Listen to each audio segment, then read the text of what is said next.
Oleh zan in khenga damna chakna min pitu kan lalpa pathian chu fakinom ro se amen pathian thu toite karon share le lokang o chala bung thu chang som ni le pani ti bo rala ko om no hi lalpa za ngai na alo ni alai nan na te chu akang ngai lo awangin Oleh zan in khenga nun dama kan la om na chan hi lalpa za ngai na kan dong wang ani lalpa chu fakinom ro se kan fel wang ti le kan chat wang te ani lo a kho ngai na te azza ngai na te awang zo kin tu thun khlem hi kan ni ti hi kan zawai in che thar leng u ole ai tun la ya chuan i nat na nei ti ai ma hianin dam tha em jok te hian he khoveli an chua san ma cha zoka chuna hlim ta ka kan biak te zan la ma ero chuan biak tur om to lo ti in an chan chin kan han shele chin te hi ril ru ana in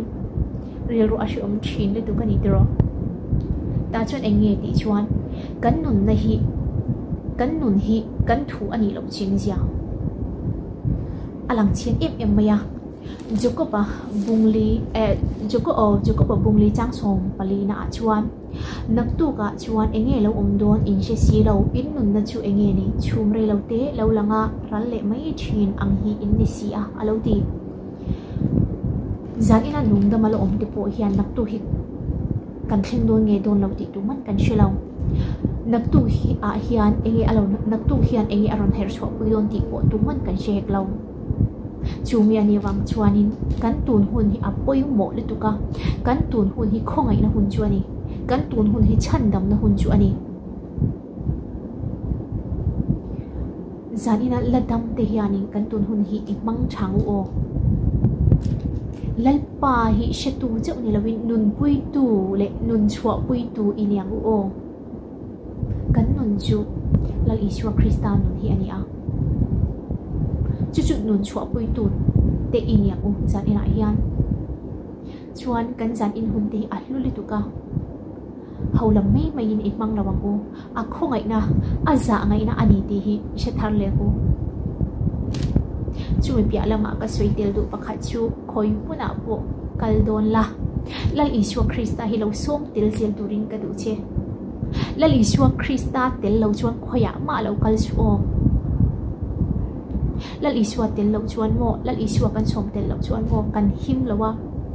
kan tha muang chin lo chu mi ani awang chuan lal iswa krista hi khoi huna po kal don la khoi huna po om don la lo som tel zero kan in hum him na le kan kul pui ani a kan chakna ni lal pa hi sam number somni le paruk chang khada chuan pathian chu kan in hum him na le kan chakna mang alaya chan pui war tu nai ranga ni ti lal pa chu fakinom ro se lal iswa krista hi ikal na pianga I om na pianga lo som tel zel turin zan ina hianin ka som tu che lal pa ne chuan khoi huna po tha muang thin kan ha dam thin le michina ka soi tu angin kan zan in hun kan thleng thai na chante pathian za ngai na kan dong wang ani ti hi se thar le in lalpan ne na lom thu suin kan hun min pek hi atan imang thiam jelang u athu toi te karon chia te lalpan kan chawai tan na min som se amen kalome